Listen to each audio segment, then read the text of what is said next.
lagi teriak di mana-mana, adili pendusta. Dia teriak, hidup pendusta. Kacau tidak? Ini kalau begini, bagaimana kita punya harapan, saudara? Koruptor, diktator, saudara. Begitu juga terlibat dalam pembunuhan, saudara. Nggak sampai di situ, penjahat, pengkhianat. Haram untuk kita dukung dan lindungi mereka, betul?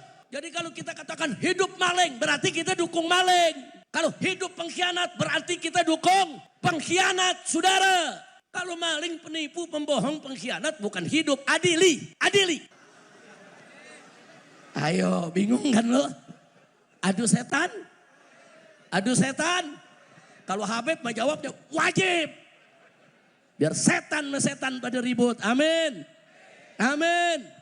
Makanya kalau setan mesetan lagi ribut, kita gelar tikar, sediain kopi, pisang goreng, nonton. Takbir. Takbir. Sekarang kita lihat saudara kemarin yang memfitnah habaib, memfitnah ulama, mengkriminalisasi Habib, mengkriminalisasi ulama, menggerakkan buzzer, mencaci maki ulama, mencaci maki habaib, menghina-hina ulama, menghina-hina habaib. Sekarang di mana-mana dia dihina oleh rakyatnya. Di mana-mana dia dicaci maki, di mana-mana boroknya dibongkar habis-habisan. Betul? Betul? Itu pertolongan siapa buat ulama? Pertolongan siapa? Takbir.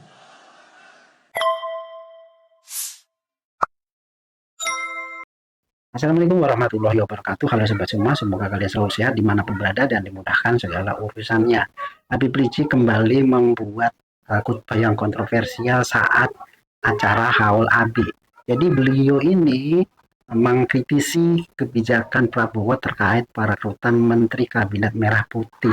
Karena menurut Rizik ya, Kabinet Merah Putih ini masih diisi sebagian besar orang-orang yang dulu menjadi menteri eranya Jokowi. Kenapa Rizik ini dendam ya sama Jokowi ya? Kira-kira masalahnya apa? Apa terkait ya itu ya penembakan laskar yang di jalan tol? Mungkin itu kali yang bikin Rizik ini benci atau dendam sama Jokowi. Tetapi apapun itu ya, menurut saya seorang tokoh agama atau orang yang ditokohkan, apalagi Rizik ini kan sudah menempatkan diri sebagai imam besar, harusnya dalam khotbahnya itu mengajak umat ya untuk berbuat kebaikan ya, atau berperilaku menurut sesuai dengan ajaran agama, bukan malah menyampaikan diksi kebencian, terus mengajak berbuat keonaran. Nah ini kan salah besar, tidak sesuai dengan apa yang dicontohkan Rasulullah. Rasulullah ini dalam khutbahnya tidak ada namanya menyampaikan kebencian-kebencian ya. Tetapi di era sekarang ini yang sudah berubah ya, jadinya ya kayaknya apa yang disampaikan ini ya sudah jauh menyimpang dari tuntunan Nabi. Harusnya Rasulullah lah yang menjadi pedoman dalam berkhutbah ya, bukan semau-maunya. Ini bahaya sekali kalau seorang habib, seorang dai, seorang ulama berkhutbah sesuai dengan kemauannya dan ada unsur-unsur dendam di sini. Ini bahaya sekali karena dendam pribadi tetapi dia itu mengajak umat yang lain untuk ngikutin jejaknya. Ini sudah jelas menyimpang dari contoh Rasulullah. Ayo kita simak saja video di mana Rizik berkhutbah dan mengkritisi pemerintahan Prabowo. Saudara, saya ketika itu sedang sakit. Saudara, ragu datang atau jangan, bukan karena ancaman, karena kita sedang sakit. Tapi Abitam dari tempat ini langsung meluncur ke Megamendung, ke gunung, ke pesantren saya, saudara. Sampai di sana Abitam menyampaikan, Habib, walaupun Habib lagi sakit, kalau perlu saya gotong. Kita gotong rame-rame, nggak boleh nggak datang, harus datang. Karena kalau nggak datang, Kata ini preman-preman akan merasa menang. Ini penjahat-penjahat yang mengagungkan berhala, mengagungkan patung akan merasa menang. Walaupun mereka di backing oleh bupati. Bupati yang mengumpulkan mereka untuk nyerang Habib. Saya minta tetap Habib berangkat dan saya ikut. Masya Allah. Bu, kita tahu usia Abitam sudah cukup lanjut saudara. Tapi semangatnya saudara gak kalah sama anak muda. Saya ikut Habib. Saya mau jihad bareng. Saya mau mati bareng. Ayo kita berangkat. Akhirnya dalam keadaan sakit. Saya tetap berangkat dengan Abitam saudara. Kita berangkat ke sana ya. Ratusan preman sudah nunggu di pintu tol. Saudara. Tapi akhirnya sebelum kami keluar pintu tol. Mereka sudah disapu bersih oleh laskar-laskar FPI saudara. Takbir. Laskar-laskar FPI dari Purwakarta, dari Kerawang saudara. Semua kumpul saudara. Kumpul preman-preman tersebut yang mencoba menghadang. Justru dihadang dan dikejar-kejar oleh para laskar saudara. Bubar. Bubar. Bagaimana enggak bubar? Preman itu saudara berjuang hanya demi perut. Bayar 50.000, 100.000 selesai. Tapi para laskar, para santri berjuang bukan demi perut. Tapi karena Allah. Maka itu mereka yang demi perut begitu berhadapan dengan para mujahid yang berjuang karena Allah. Yang mati sakit menjadi cita-citanya. Dengar takbir saja mereka sudah kucar-kacir saudara. Takbir. Takbir. Siapa yang maha besar? Siapa yang maha agung? Siapa yang maha kuat? Takbir. Sallu ala nabi. Nah akhirnya kami masuk ke sana saudara. Gelar acara. Dan malam itu saudara. Abitam berceramah dengan luar biasa semangatnya saudara. Semangat jihad, semangat perlawanan. Dan akhirnya Allah berikan kemenangan kepada kita saudara. Mereka semua takut. Dan sejak saat itu sampai hari ini. Enggak ada preman-preman di Purwakarta yang berani kurang ngajar lagi kepada habaib dan para kiai saudara. Alhamdulillah. Jadi itu satu pengalaman saya yang luar biasa saudara bersama almarhum. Makanya kalau tadi saya katakan almarhum ini enggak main-main saudara. Bukan hanya di mulut saja beliau bicara. Tapi dengan perbuatan. Bayangkan dalam usia yang sudah senja tetap beliau semangat. Dan murid-murid beliau yang ada di atas panggung ini menjadi saksi. Karena sebagian mereka ikut ke Purwakarta saudara. Mereka semua menjadi saksi. Mereka tahu bagaimana semangat perjuangan daripada Abitam. Mudah-mudahan Allah selalu merahmatinya. Allah selalu memberkahinya. Allah selalu menjaganya dari alam barzah sampai ke surganya. Amin ya rabbal alamin. Nah itu salah satu saya punya pengalaman bersama beliau.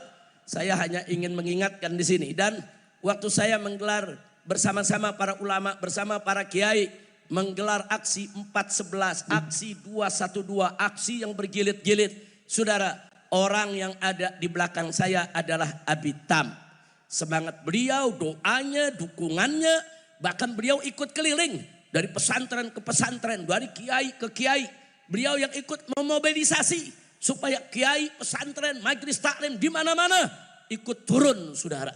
Makanya jangan kaget kalau yang turun di 212 saudara itu tembus bisa 7 juta lebih saudara. Kenapa? Karena memang banyak ulama-ulama yang ikut mendukung, ikut bergerak, ikut berjuang. Dan di antara yang paling besar jasanya adalah almarhum wal maghfurullah Kiai Haji Muhammad Husni Tamrin Abitam. Mudah-mudahan itu menjadi pahala perjuangannya, pahala jihadnya, pahala yang akan membuat beliau insya Allah masuk ke dalam surga bila hisab. Amin ya rabbal alamin. Nah baiklah ya ikhwan. Akhirnya saya ingin ingatkan bahwa majelis seperti ini majelis yang penuh barakah dan rahmah. Bapak ibu yang rutin setiap hari Ahad ngaji di tempat ini jangan ditinggalkan. Walaupun Abi sudah tiada, tapi jangan lupa anak Abi, murid-murid Abi semua adalah sebagai penggantinya, penerusnya. Kita dampingi mereka, kita bersamai mereka, kita dukung mereka agar majelis-majelis tersebut tetap makmur sebagaimana harapan Abitam. Insya Allah. Jangan dilepas. Apalagi yang pengajian Ahad ini kita tahu. Setiap Ahad pagi yang ngaji seperti ini. Setiap Ahad pagi. Yang ngaji itu ribuan di sini. Dari zaman Abitam. Beberapa kali saya ikut hadir di tempat ini. Bahkan terakhir saya hadir di sini hari Ahad bersama Abitam. Itu hari Ahad saat malamnya kejadian KM 50 ya kawan. Saya hadir di sini ketemu dengan Abitam, saudara, duduk bersama beliau. Dan Ahad sorenya Abitam datang bertamu dengan beberapa santri saudara ke Sentul. Ke tempat tinggal saya bersama istri saya. Itu hari Ahad sore. Nah begitu datang ke sana kita berbincang, ngobrol. Abitam curhat. Menunjukkan kekhawatirannya atas keselamatan saya. Jadi Abitam semenjak saya pulang beliau udah khawatir. Was-was. Ini bagaimana ini Habib Rizik? Nanti kenapa-napa bagaimana? Nanti keluarganya bagaimana? Jadi betul-betul beliau khawatir. Sepertinya beliau sudah punya firasat ya ikhwan. Ini akan ada hal yang gak baik. Nah sore beliau datang kita sholat maghrib berjamaah. Bersama Abitam dan bersama santri-santrinya. Saudara. Nah setelah kita selesai sholat maghrib berjamaah. Kemudian kami bincang sampai Isya. Habis itu Abitam pulang. Jam 10-nya saya berangkat ke Kerawang. Dan jam 12 malam lewat sedikit. Terjadilah peristiwa KM 50 saudara. Nah jadi artinya sebetulnya Abitam sudah punya firasat. Dan beliau terus ngingetin saya. Hati-hati Habib. Hati-hati Habib. Waspada Habib. Terus beliau ingetin saudara. Jadi beliau betul-betul mengikuti. Setiap detik menit. Apa yang terjadi sepulang saya dari Mekah dulu ya kawan. Begitu saya pulang terus beliau telepon. Terus beliau mengasih banyak yaitu isyarat-isyarat. Beliau berikan nasihat-nasihat saudara. Nah jadi artinya saya punya kenangan yang luar biasa. Di detik-detik terakhir saudara sebelum terjadi KM 50. Abitam yang memberikan isyarat, memberikan warning, memberikan peringatan. Saudara dan akhirnya terjadilah apa yang terjadi. Makanya Abitam begitu kejadian itu beliau cukup shock. Beliau sedih luar biasa. Ya kawan. Apalagi seminggu setelah itu saya di penjara. Kemudian sebulan setelah itu FPI dibubarkan saudara. Luar biasa. Abitam sedihnya terpukulnya. Nah, waktu saya di penjara saya sempat bincang. Melalui telepon saudara. Beliau sakit. Tidak bisa datang kita berteleponan dengan Abitam. Kita tanyakan kondisinya. Karena hari-hari terakhir itu Abi memang sempat dioperasi, sakit, kemudian sulit keluar saudara. Tapi komunikasi kami enggak putus. Dan murid-murid beliau, Kiai Khairul dan kawan-kawan semua dikirim saudara. Untuk terus berkomunikasi walaupun saya ada dalam penjara. Nah jadi artinya saya punya kenangan khusus dengan Abitam. Jadi tempat yang saya datangi. Sebelum peristiwa KM 50 adalah Al-Ihya. Orang yang saya temui, ulama, kiai terakhir yang saya temui.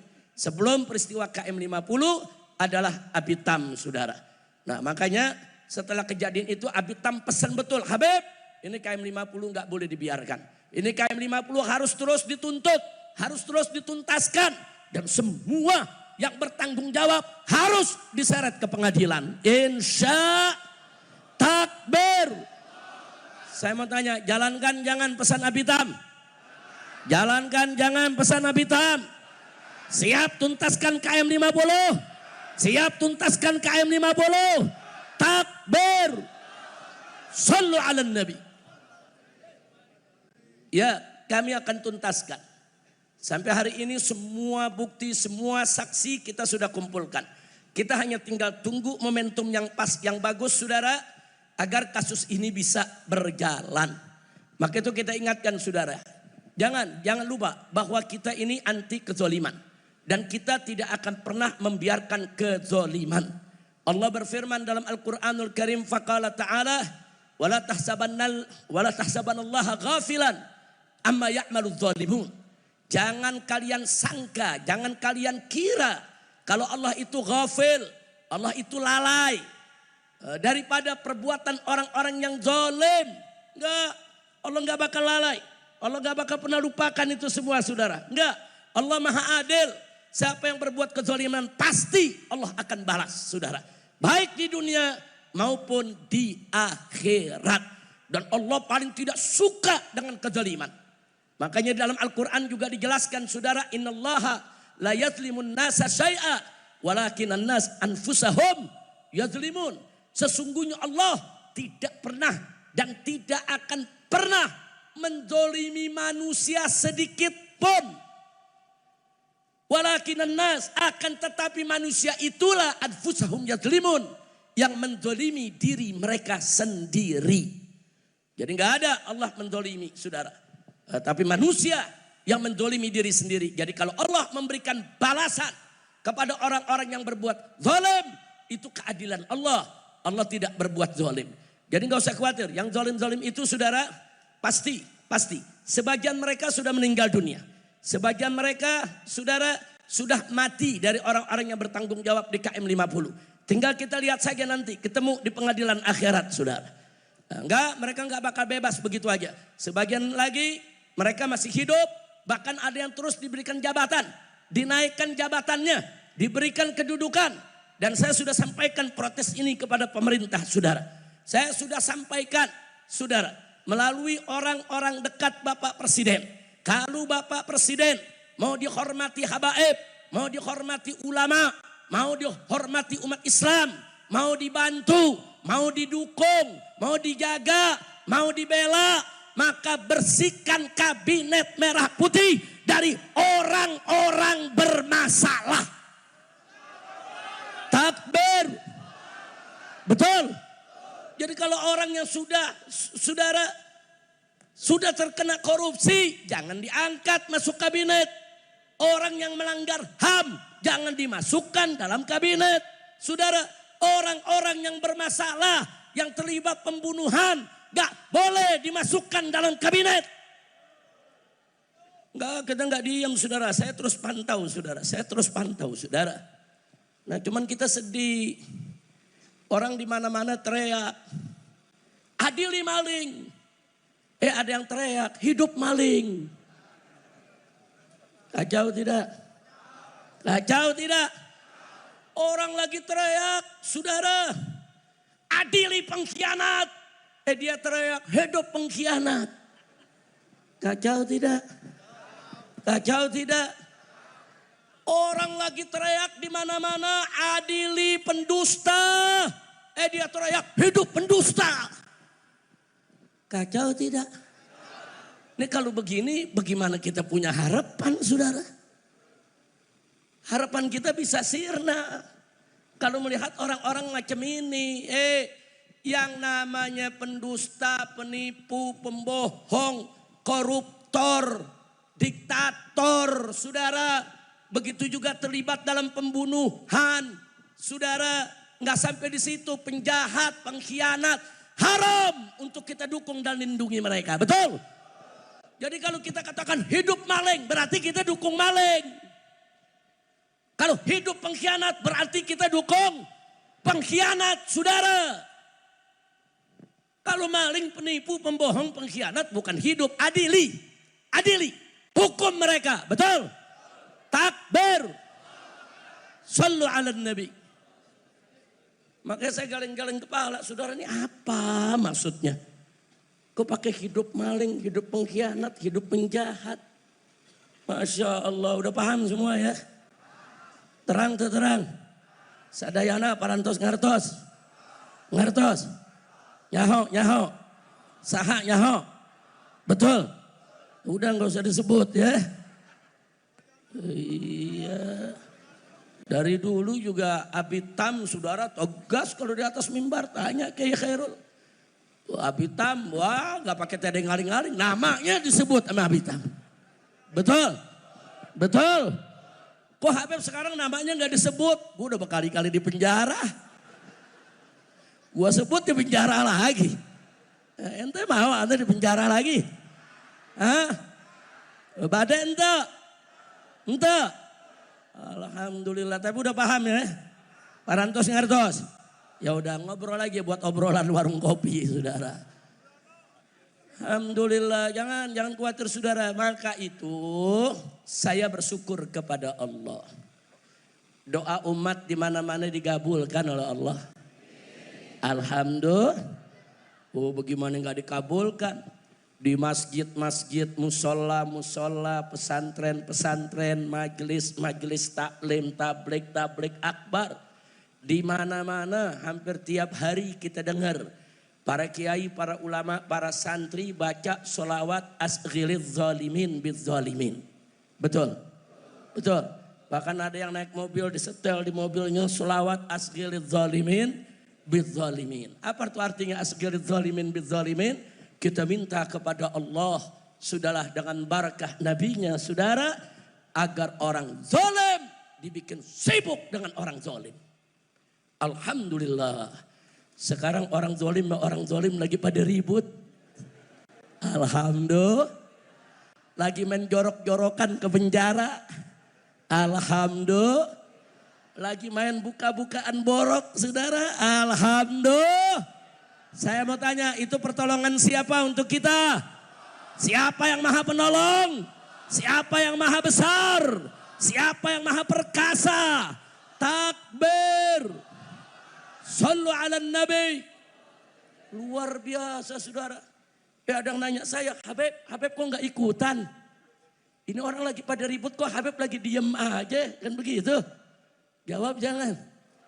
Jawab jangan. Kapan? Nanti aja di hall keempat. Masya Allah, ini kan baru hall ketiga nih, setahun lagi dah. Jawab jangan. Kapan? Sekarang juga. Mesti sekarang. Saya jawab saudara, kalau serigala lagi berantem, ente jangan misahin. Dicakar ente, betul? Betul. Buaya lagi ribut, lu tonton aja. Betul? Setuju? Setuju? Enggak usah ikut-ikutan, sabodo ting. Biar dia pada berantem, betul? Betul? Enggak usah, saudara enggak usah ikut campur. Saudara, kita adu domba hukumnya haram. Betul? Betul? Adu domba hukumnya apa? Jawab yang keempat, adu domba hukumnya apa? Adu manusia? Apalagi? Domba aja dia adu haram, apalagi manusia. Ayo jawab lagi, sekali lagi. Adu domba hukumnya apa? Adu manusia. Adu setan. Ayo, bingung kan lo? Adu setan. Adu setan. Kalau Habib mah jawabnya wajib. Biar setan pada ribut. Amin. Amin. Makanya kalau setan lagi ribut, kita gelar tikar, sediain kopi, pisang goreng, nonton. Takbir. Takbir. Sekarang kita lihat saudara kemarin yang memfitnah habaib, memfitnah ulama, mengkriminalisasi habib, mengkriminalisasi ulama, menggerakkan buzzer, mencaci maki ulama, mencaci maki habaib, menghina-hina ulama, menghina-hina habaib. Sekarang di mana-mana dia dihina oleh rakyatnya. Di mana-mana dia dicaci maki, di mana-mana boroknya dibongkar habis-habisan. Betul? Betul? Itu pertolongan siapa buat ulama? Pertolongan siapa? Takbir. Ulama bongkar mereka nggak mampu, saudara. Ulama nggak punya data, tapi Allah bongkar, saudara. Yang punya data sekarang pada teriak, saudara. Sekarang pada ngomong di mana-mana. Alhamdulillah. Setiap hari ada demo, saudara. Nguber-nguber, adilin, rasain. Alhamdulillah. Ya tinggal tunggu aja tanggal mainnya. Ini dikit lagi Ratu Bansos sama Raja Bansos perang. Amin. Amin. Aminnya dari hati. Nah, mau lihat gak Raja Bansos sama Ratu Bansos perang? Mau lihat? Mau? Nah dikit lagi dia perang, saudara. Main buka-bukaan borok. Lo bagaimana enggak? Bansos saudara ratusan triliun. Saudara hanya sedikit yang sampai kepada masyarakat. Sisanya kemana? Mereka makan, mereka korup, masuk perut mereka. Baik Raja Bansos maupun Ratu Bansos sama-sama setan. Abi kalau ngomong begitu dulu tuh. Tanya kayak Abi kalau ngomong setan. Saya jadi ingat Abi. Kira-kira jelas gak? Jelas gak? Ikut campur jangan. Jangan, nonton aja, banyak zikir. Banyak baca hasbunallah wa ni'mal wakil, ni'mal maula wa ni'man nasir. Baca. Para ulama kita menganjurkan baca hasbunallah wa ni'mal wakil setiap hari 450 kali di pagi hari. Insya Allah sepanjang hari saudara, semua kesulitan Allah mudahkan. Semua kesempitan Allah lapangkan. Orang yang mau jahat sama kita saudara, dihalangi oleh Allah subhanahu wa ta'ala. Kita diselamatkan dari makar mereka. Insya. Nah jadi saya minta tuh selawat azkirid zalimin terus baca terus. Setuju? Coba Habib Muhammad bin Hadi ke depan.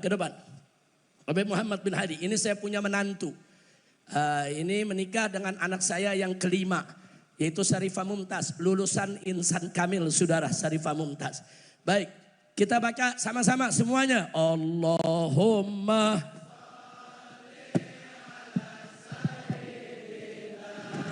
Muhammad wa ashqi الظالمين بالظالمين الله semua صل على سيدنا محمد وأشغل الظالمين بالظالمين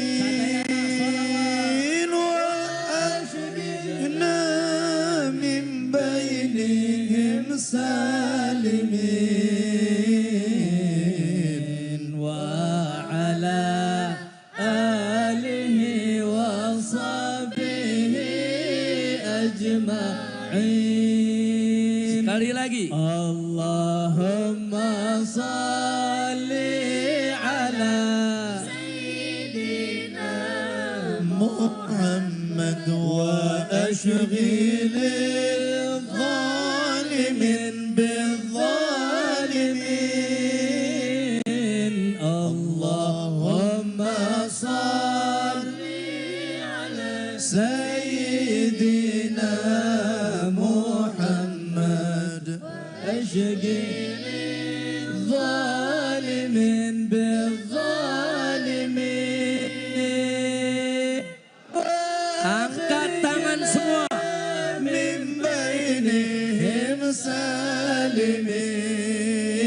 سالمين وعلى آله وصحبه أجمعين. Sekali lagi. Allahumma salli ala Sayyidina Muhammad wa ashghil الظالمين. اللهم صل على سيدنا محمد. Angkat tangan semua. وأشغل الظالمين بالظالمين وأخرجنا من بينهم سالمين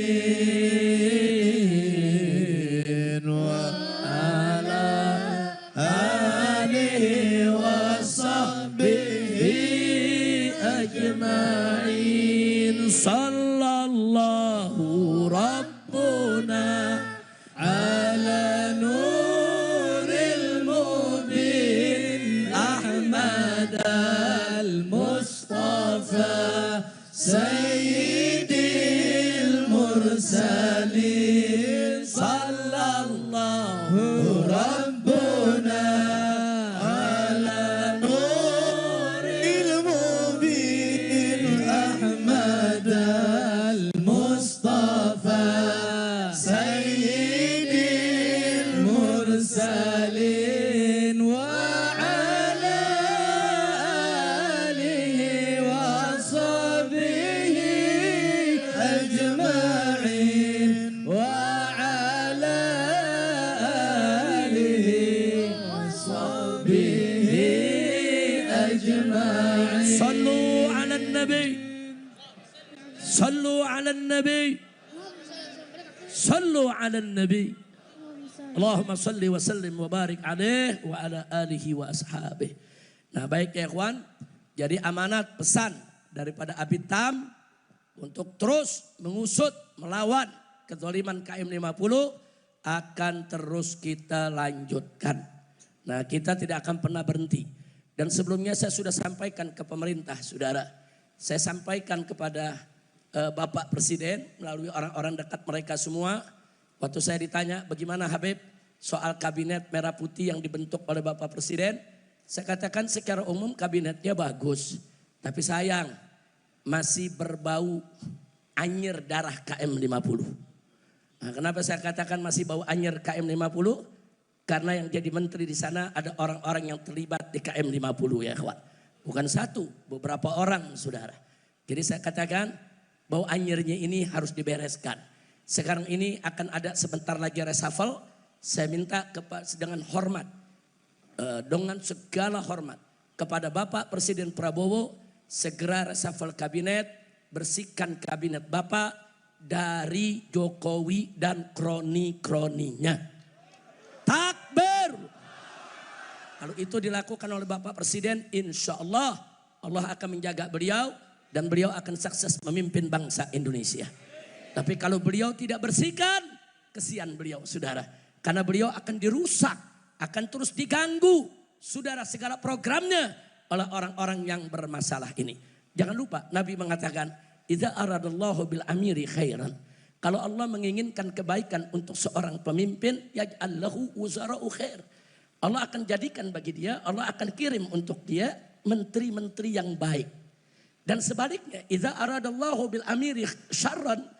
Kalau Allah menghendaki kejelekan untuk seorang pemimpin, yaj'allahu wuzara'u syarr. Allah akan kirim kepada dia di sisinya menteri-menteri yang jelek, saudara. Jadi hati-hati tuh, hati-hati. Kalau di sekitar Bapak Presiden menteri-menterinya bagus, itu berarti isyarat dari Allah. Allah menginginkan kebaikan dengan pemimpin ini dan Allah kirim menteri-menteri yang baik, saudara. Tapi kalau menteri-menterinya jelek, rusak, bejat, penjahat, maka itu isyarat, saudara.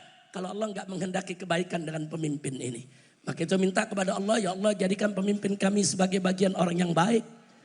Ya Allah berikan kebaikan kepada mereka dan singkirkan orang-orang yang tidak baik daripadanya. Amin ya rabbal alamin. Saudara, dulu kuliah azim ini sering saya bawakan bersama murid-murid saya waktu saya di Mekah, saudara. Jadi setiap ada kumpul dengan jamaah kita bawakan itu terus kita rutinkan. Nah, karena memang kehidupan hijrah ke Mekah itu saudara, sepintas lalu kita lihat memang berat. Orang melihatnya ini banyak tantangan. Ya tantangan memang ada, kesulitan memang ada. Tapi semua menjadi terasa mudah kalau dibantu oleh Allah Subhanahu wa ta'ala. Jadi 3,5 tahun saya hidup bersama keluarga di sana, saudara, luar biasa semuanya dimudahkan. Padahal musuh berlomba bagaimana untuk mencelakakan kita. Saudara, saya pernah 2 kali ditangkap, dimasukkan ke penjara di Mekah, saudara, di bawah tanah, diborgol tangan, diborgol kaki, saudara, karena fitnah-fitnah tadi. Ada yang pasang bendera ISIS di depan rumah saya, saudara. Tapi semua dimudahkan, saudara. Nggak ada yang sulit. Nggak ada tuh kita berasa sedih, takut, susah. Enggak, saudara. Justru akhirnya mereka-mereka yang nangkep saya tersebut jadi sahabat, jadi teman.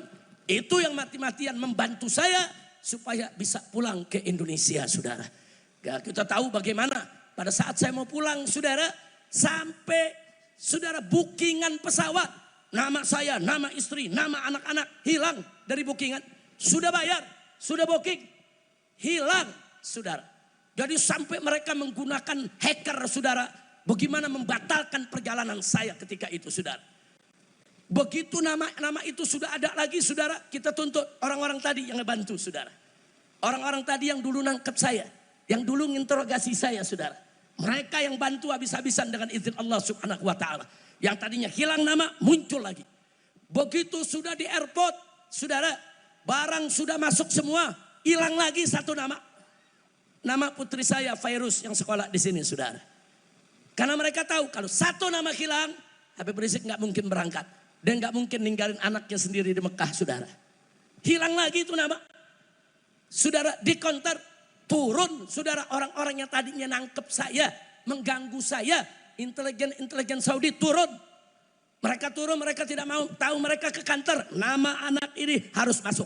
Ada nama, enggak ada nama, Habib Rizik sekeluarga harus masuk ke pesawat. Mereka enggak berkutik, saudara. Dan di sini, saudara, ada seorang Menko yang sombong. Habib Rizik enggak mungkin bisa pulang. Enggak mungkin Habib Rizik bisa pulang. Sampai duta besar Indonesia yang ada di Riyadh di Saudi Arabia juga bikin pernyataan. Saya sudah lihat di imigrasi, namanya masih merah. Nggak mungkin bisa keluar Saudi. Artinya kalau mereka ngotot, saudara, saya nggak bisa pulang. Berarti selama ini mereka yang kerjai kita, saudara. Betul? Betul? Begitu yakin Habib Rizik nggak bisa pulang. Makanya dari sana saya juga teriak, demi Allah, saya akan berjuang untuk pulang tanpa bantuan pemerintah 1 sen pun juga. Saya tidak butuh bantuan pemerintah. Saya tidak butuh bantuan rezim yang zalim. Saya akan berjuang pulang dengan bantuan Allah. Takbir. Dan akhirnya kita bisa pulang, saudara. Pulang. Enggak, pemerintah Saudi enggak mengganggu lagi, saudara. Dan saya enggak sangka begitu turun di pelabuhan udara, saudara. Ternyata ratusan ribu umat menyambut. Saya pikir nyambut cuma keluarga. Enggak, saya enggak pernah tahu disambut begitu, saudara. Terharu kita luar biasa. Ratusan ribu umat Islam, saudara. Sampai hari itu hampir 200 penerbangan ke luar negeri stop semua, saudara. Yang domestik, yang luar negeri stop. Kenapa? Karena jalanan sudah penuh, gak ada yang bisa masuk ke pelabuhan, saudara. Orang semua banyak yang parkir di tengah jalan tol. Mereka jalan kaki berbondong-bondong. Saya tidak undang. Kami enggak undang, saudara. Tapi semua itu adalah kehendak Allah subhanahu wa ta'ala. Betul? Betul? Itulah sebabnya ada yang marah, ada yang iri, dengki, hasad, saudara. Dia iri, dengki. Kenapa orang ini sudah difitnah, sudah dihabisi, sudah dicaci maki, sudah dikriminalisasi, sudah dibuang ke luar negeri. Kok masih disambut? Kok masih disambut? Kok masih banyak yang ngikutin? Mereka sakit hati, saudara. Itulah sebabnya kenapa selama 1 bulan kita diintelin, kita dimata-matai, kita dikejar-kejar. Sampai kita datang ke Al-Ihya, mereka ikuti, saudara. Semua tempat mereka ikuti. Dan puncaknya terjadilah KM50. Nah, jadi kalau kemudian ada yang nanya, Habib, siapa yang bertanggung jawab dengan KM50? Saya jawab, yang paling bertanggung jawab adalah Jokowi. Takbir. Maka itu akan kita tuntut. Saya himbau kepada seluruh umat Islam. Seluruh bangsa Indonesia dimanapun Anda berada. Di seluruh tanah air. Kalau rakyat sudah teriak adili Jokowi. Terus ada yang teriak hidup Jokowi. Saudara, maka sekarang saya ajak semua umat Islam. Bikin pamflet, bikin stiker, bikin spanduk. Tulis di tembok-tembok. Di mana saja. Adili Jokowi, setuju tidak? Takbir. Kalau di mana-mana ditulis itu saya yang tanggung jawab, saudara. Saya tanggung jawab dunia akhirat karena memang Jokowi harus diadili, saudara. Nah, maka itu saya pesan amanatkan kepada Bapak Presiden Prabowo yang saya cintai dan saya hormati. Tolong Pak, jangan bela Jokowi. Jangan lindungi Jokowi. Jangan jaga Jokowi. Jangan. Biarkan kami akan menyeret dia ke pengadilan agar dia bertanggung jawab atas segala kejahatan yang dilakukannya. Baik yang melanggar HAM maupun yang terkait korupsi, nepotisme, saudara, dan juga kolusi. Saya minta kepada Bapak Presiden, jangan lindungi penjahat, jangan jaga penipu, jangan jaga dan pelihara orang yang melanggar HAM, jangan piara koruptor, betul? Takbir. Kalau Bapak Presiden bersama umat rakyat mengadili Jokowi, dukung tidak? Jawab yang kombat, dukung tidak? Dukung tidak? Kita tidak melawan Presiden Prabowo, tidak. Kita hormati, kita cinta, kita dukung, kita bela. Tapi kita memberikan nasihat, bagaimana kami bisa bela maksimal kalau Anda melindungi orang yang bermasalah. Melindungi penipu, pendusta, pembohong, diktator, otoriter, saudara, pelanggar HAM. Orang yang melakukan KKN, korupsi, kolusi, dan nepotisme. Itu semua dilakukan oleh Jokowi. Stop, Presiden. Jangan melindungi lagi Jokowi. Betul? Cukuplah terakhir kemarin mengatakan hidup Jokowi. Cukup itu saja Pak. Jangan dilanjutkan, jangan diteruskan. Kami masih menghormati Bapak. Maka itu saya mau ajak semua saudara umat Islam dimanapun Anda berada. Khususnya para pengurus, aktivis, dan simpatisan Front Persaudaraan Islam FPI. Dimanapun Anda berada. Bikin stiker, bikin pamflet, bikin spanduk, bikin tulisan-tulisan di kaos-kaos, di sablon, di kaos, di baju, di mana saja. Tulis adili Jokowi. Takbir. Setuju tidak? Setuju tidak? Nah maka itu terakhir saya sampaikan di sini. Saya mendukung perjuangan para mahasiswa kita saudara. Yang saat ini sedang turun. Saudara selama mereka membela agama, bangsa dan negara. Serta membela rakyat yang tertindas saudara. Selama betul-betul untuk bela agama, bangsa dan negara. Serta membela rakyat yang tertindas. Wajib kita dukung sama-sama. Setuju? Siap dukung mahasiswa? Takbir. Hidup Islam.